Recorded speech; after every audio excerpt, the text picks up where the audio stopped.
Hey, so just before we begin, I want to share a little mini anecdote of what happened to me this morning. So I went for a coffee at one of my favorite little places locally, and it's a sweet little cafe. It overlooks a sacred mountain, for me, a very sacred mountain, and it's full of cats usually. And these cats, I love them. They work the crowd. They obviously want the food, but they also want the cuddles. And they have a very, let's say, organized, but very honest approach to working the cafe crowd. You know, when they've had enough of cuddles from one person, they'll go and check out someone else for food. Anyway, I was sat there this morning enjoying a usual meditation, gathering my thoughts and letting things come into focus. Um, And I was just about to leave. I was feeling very organized and I was on board with my day and I was feeling very dynamic. And I was just about to leave and a little kitten appeared, a little white and brown kitten appeared. And I stopped, obviously. And and I started talking. You know, it got us all talking. Because I stopped, because the kitten came running over and then jumped into my arms and climbed up me. Um, you know, it got us all talking, and most of the people there, we were enjoying a laugh and a joke about things. And I just noticed one man there, and I kind of felt his kind of disgust radiating, or disgust might be a very strong word, but disapproval, I think, might be better, radiating out towards me. And I could, the quality, and this might be a projection, so apologies to this man for what you were actually, you know, being with, your own experience wouldn't have been what I was noticing. But what I was feeling, I was picking up in that moment was this disapproval that the dynamic, active, this is where the men go for breakfast before they start work, and you're in doing an activity energy, that this dynamic, active energy should have been interrupted for something as soppy as a kitten needing a cuddle. And I just thought, but the world needs to be interrupted for love. We need to stop for our young. And the demands for affection, of affection itself, have a right almost to interrupt our doingness and bring us into the moment and ask, okay, love is arresting me right now and asking for something from me, something I'm more than happy to give. And I just thought, a world where we don't allow love to interrupt us is a world where we become mechanistic.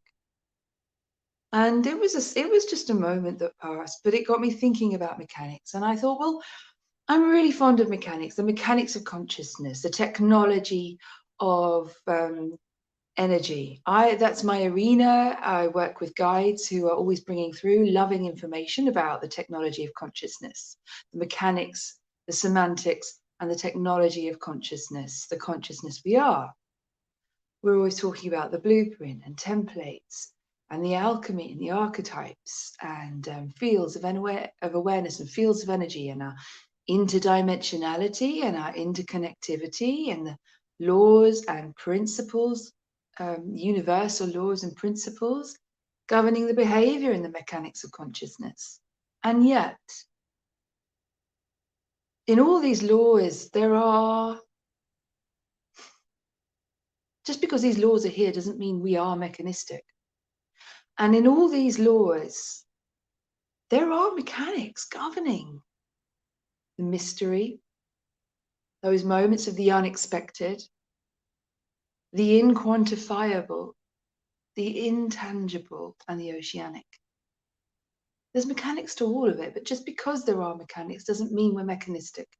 And I think I was thinking about our common associations with when we understand the mechanisms of things. So mechanics and technology have culturally at least, commonly and culturally at least, been a long time divorced from our understanding of love and softness, as though you're either one or the other. You're either fluid and in flow, or you are mechanistic, or you're with the mechanistic. So you're either with the flow or you're with the mechanistic. You're either with the wave or the linear. And of course, as we move into a field of unity consciousness where polarities become one, that relationship where we are one and also the other, and those apparent poles or previous poles are in a unity relationship, it throws up questions for me. So I want to, at this point, or in a few moments, hand over to the guides with, it feels like there could be some exciting information to come through. I would be excited by this. But I just wanted to point to the fact that just because we can understand things mechanistically doesn't make them mechanistic. And also that our understanding of what mechanisms are can expand, can shift. It's morphic. And it can shift to include the loving, for us to have a loving awareness of mechanisms, a loving awareness of technology, and not to necessarily perceive technology as being in a violent relationship with the non-mechanistic, with the flow, with the fluid, with the oceanic and the formless. Technology brings us definitions and names and facts and numbers and figures and mathematics and equations. Mechanics brings us dependable diagrams for understanding how things operate. But that doesn't have to exclude rhythm and flow and fluidity, love and softness. It doesn't have to exclude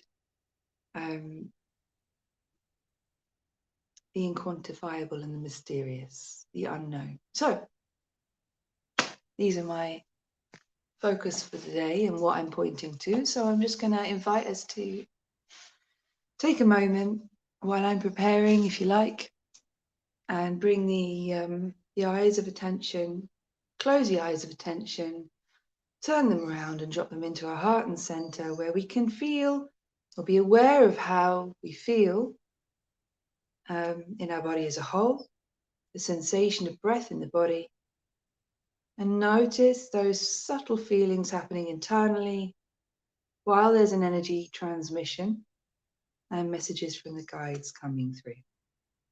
So that's the invitation. Amaheyahana. Mahana. Beloveds, welcome.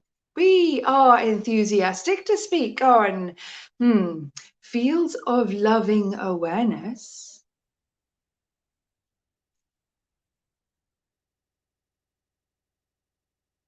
And the mechanisms that are engaged when we bring our attention to fields of loving awareness. What do we mean? See, this is the purpose of technology, of understanding things, understanding the technology of things, understanding the mechanisms at work. When we drop phrases like, fields of loving awareness. These beautiful words point to inquantifiably complex equations. Whole systems and structures of mechanisms that are set in motion. Principles of universal law that are engaged, that operate within the innate intelligence of the fields of interconnected consciousness which we are. When we touch upon such phrases as fields of loving awareness, the words themselves carry a resonance to those parts of the consciousness that well below have conscious awareness. And in the resonance of those words are packets of information communicating the complexity of those laws of engagement that are enacted when those words, the resonance of those words acts upon, lands within the system of another person. When we communicate, we are always communicating more than just the words. We are communicating packages of information. Words are the tip of the iceberg. They allow the mental processes to follow, to focus upon, and therefore to align the outer experience of awareness with the vast complexities that are taking of the activities taking place below the surface. This dissolves the distance between inner activity and outer awareness, between the limitless vastness of the individual's capacity for integration and understanding complex packets of information that contain the mechanics, the technology, the principles at work, and the very limited reductive thought processes that are designed to keep this human consciousness safe in its physical environment. It reduces the distance, but it also enables permission to be consciously given. It works with one of the fundamental principles of free will and universal law. Free will is universal law here in this arena of Earth. You as human beings, you have free will. Free will involves consciously given permissions. So we use words as we're using them now to deliver vast quantities of information, which you could perceive as light codes and frequencies, that contain within them phenomenal packets that point to complex mechanisms at work within your fields of consciousness, the technology of consciousness in operation within itself. But you don't need to consciously understand every packet of information and the mechanics involved within.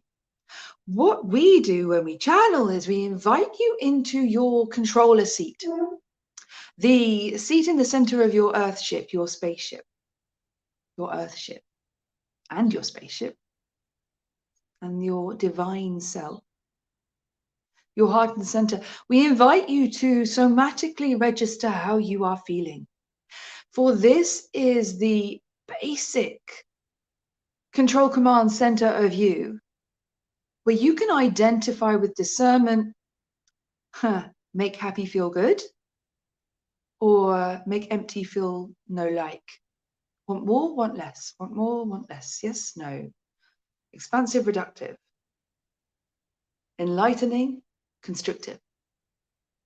When you register packets of information that are being transmitted to you in this way, you do not need to consciously understand the complexity of the technology of light which is being transmitted. Is not necessary. All you need to do to recognize whether you are consciously giving you permission to receive what's being transmitted is to register how you feel resonantially within yourselves. While you are receiving information, we wish, if we wished anything, we would wish, our channel most certainly wishes. I think that's the message here. That this faculty for discernment was engaged whenever an individual sat down to receive a transmission of any kind. A television show, for example, a conversation with friends, a teaching, a class, a course. Anything where information is being communicated, and we are always communicating information to each other. If there is, however, a fascination in humanity with the mechanics of the technology of consciousness, how things work. You want to know how you work. You want to know why this works. It's not enough. You want to know why, when you sit with a certain guru or teacher or facilitator, or someone speaks a certain language with you, why is this effect produced? And simply saying it is magic is not sufficient. And what is magic but technology that's not yet understood?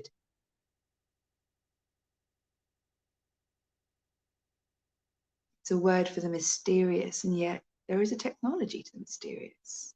Does not mean it can be fully owned and understood.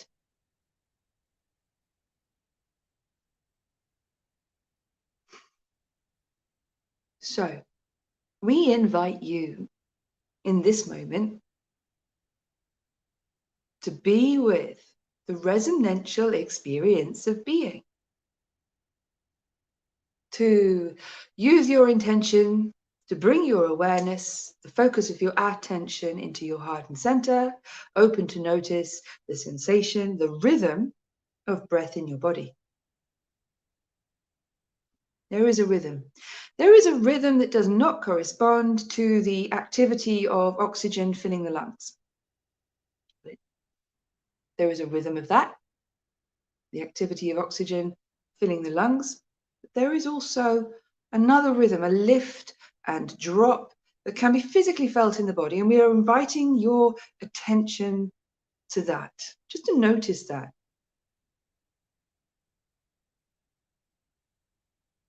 To be with that for a moment here now. Okay, very good. So already we're working with a rhythm. The minute you have a rhythm, you have a center, where you have a shape. In the center, there is a point of equilibrium. If you bring your awareness to your center point, in this case, your heart and center of your chest, invite yourself to notice how you're physically feeling in the center of your chest. No need to place a story on that, bring a name to it. If you don't feel anything, that counts as something to notice. If your mind wanders off, that's fine. You've made the intention, part of you will have acted upon it if it feels right to do so for you. We have an innate intelligence at work within us. Okay, so and just notice. Notice what happens to your rhythm when you made an intention, even if you wandered off, to place attention in the center of the rhythm. Well, what do you know? We're working with mechanics. I mean, the very most basic foundational level here, but that's enough as an introduction. That here is a way to integrate, or something pointing, not a way to, but something pointing to the integration of awareness, energy, and mechanics, principles of mechanics at work. So with the attention in the center point of the breath, having noticed a rhythm that doesn't necessarily correspond to the activity of oxygen filling the lungs, but is a little abstract, it's important to point to the abstract and include it here, because we're looking to understand that there are mechanics relating to the abstract and bridging that gap between the tangible and the linear, and the intangible and the apparently unnameable, or the unnameable. Okay, so when we place attention on the center, what happens to the rhythms? Well, notice, just notice. An irregular rhythm, does it regulate?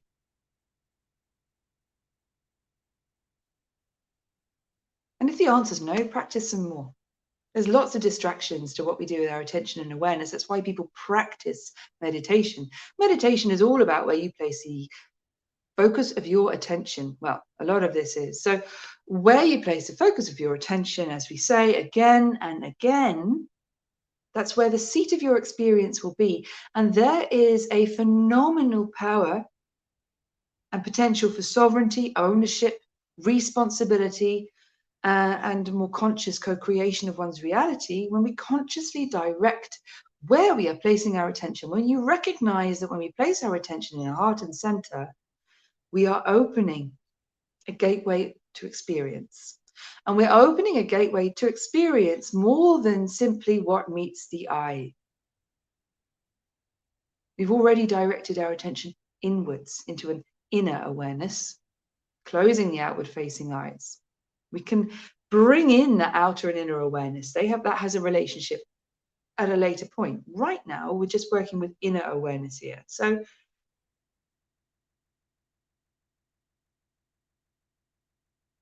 there are mechanics to awareness. And those are some simple, very simple principles that you could play with for fun, to see what you notice. And we strongly encourage a playful approach to noticing what happens when you place the seat of your attention in different places. So when someone's talking, maybe practice with noticing what happens when you place the seat of your attention on them. Your eyes are maybe looking out, and the focus of your attention, so that when our eyes are open, what we look at tends to become the focus of our attention. So when someone's talking, we look at them and we place the center of our attention and the seat and center of our experience on the other person. That opens up an energy channel where we're directly wide open to receiving. Now, because most of us don't want to be wide open to receiving, we have then all kinds of cut-in mechanisms that protect us from just taking on board everything that's coming at us. Sometimes these cut-in mechanisms actually get in the way of us receiving what could be for us. So the invitation is to experiment with, next time someone is talking, to see if you can mentally close your eyes. There's an abstract concept. Mentally close the eyes, and with the intention, bring the attention to the heart and center, and physically notice, how are you feeling in the center of your chest while someone is talking? So you've shifted the seat of experience from that person to your center, that center where you're physically registering your responses to what's being said. This can generate a field. I'm going back to equilibrium with the rhythms here. We may be racing on a little bit, but when we're in our center, we generate a field. We can generate a field of harmonic resonance that extends out from our center. It actually, the rhythms and patterns of our energy field, when they are in equilibrium, can generate stability through harmonic resonance that places that places us at the seat and center of ourselves, and forms, I'd say, a protective boundary that affects how transmitted frequencies can behave when they enter the domain of our energy fields. So for this, you need to be open to the principle, the premise that we have energy fields, and there are activities at work within those energy fields. So we're looking at the rhythms at work within those energy fields at the moment, and what happens to those rhythms when attention is placed on the point of equilibrium, the very center of them. So if we're an orb, if you like, for simplicity's sake, and we have rhythms taking place within those orbs, within our energy field, when we place attention in the heart and center, what happens to those rhythms? See, without our attention in the center, when our attention goes out to something outside of our own fields, the rhythms in our field can actually come out of their natural equilibrium. They can be doing all sorts of crazy things. And when we feel, and that can manifest as physical symptoms. So when we go into our adrenals, or our breath becomes irregular, or we notice our energy spiking and dropping, and there are all kinds of different ways of registering that our rhythms are out of sync, or are disjointed, or don't have that rhythmic symmetry where we feel in resonance with ourselves. And one of the simplest ways of resolving that is to bring attention into the center and watch the breath. The breath is our link to vast complexities of energy biology within ourselves.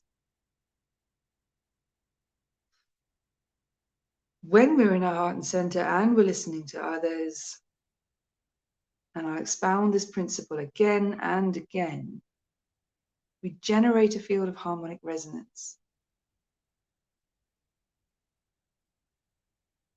And this field of harmonic resonance holds an equilibrium, and the information of harmony actually transmutes dissonance as it enters our field. So frequencies that aren't in resonance with us cannot be so easily sustained within our fields. So we become harmonic resonance generators, holding a field that determines, that is the permission, that is the information, that is the permission on what can and can't enter our domain, our fields of energy and awareness. So just for fun, maybe practice what happens, how you feel physically. Practice noticing how you feel physically when you keep a small part of your attention, it doesn't have to be a lot, on how do I feel in my physical chest and heart and center while somebody is talking to me.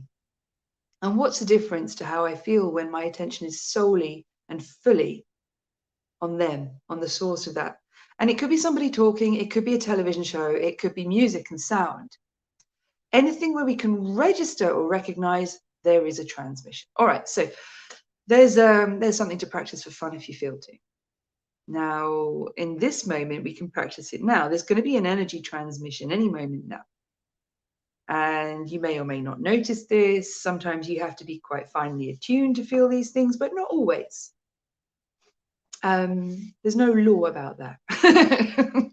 There's too many variables at work here. So let's just practice this now if you feel to.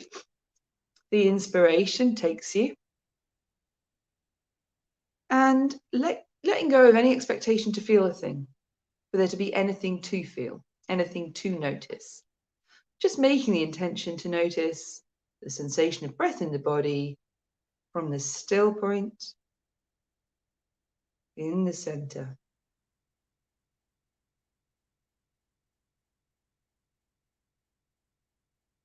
Okay.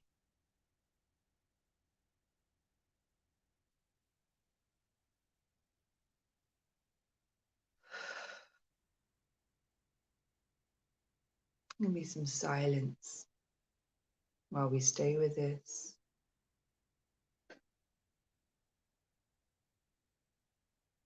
And allow guides of unconditionally loving integrity to bring through a soft and gentle energy transmission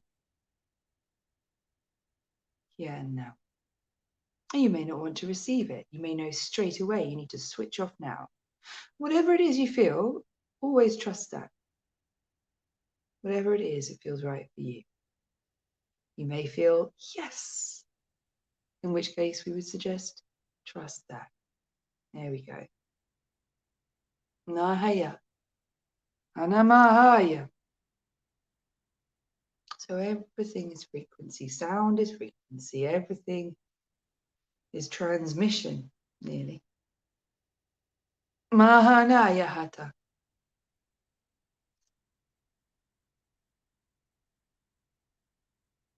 Mahanahaya ama. Mahana.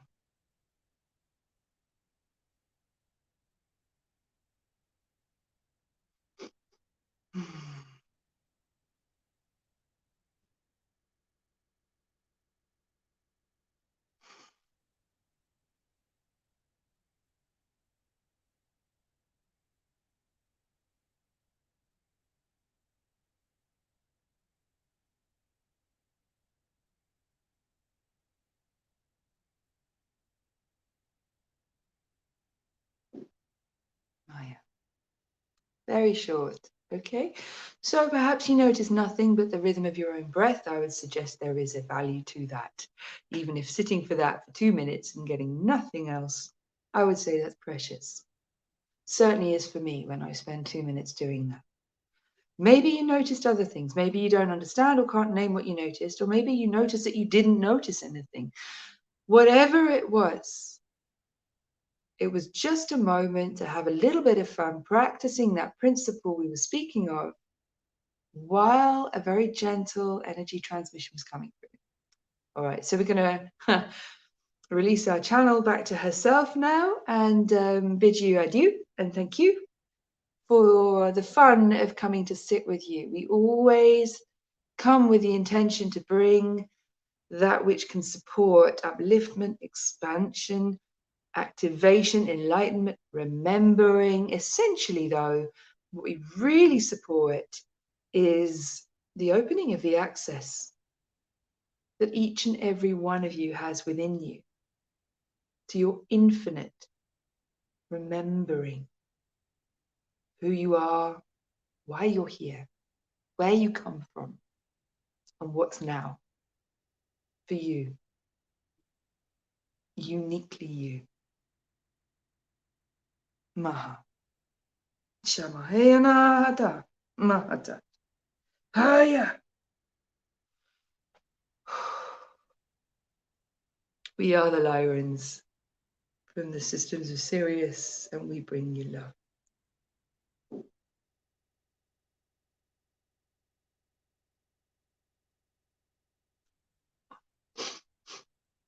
Wow, thank you.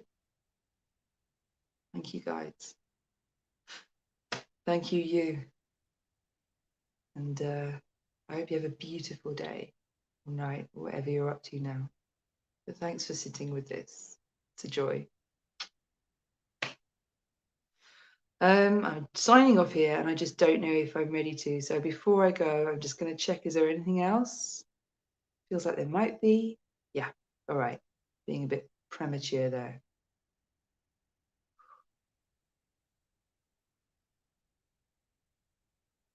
Mm.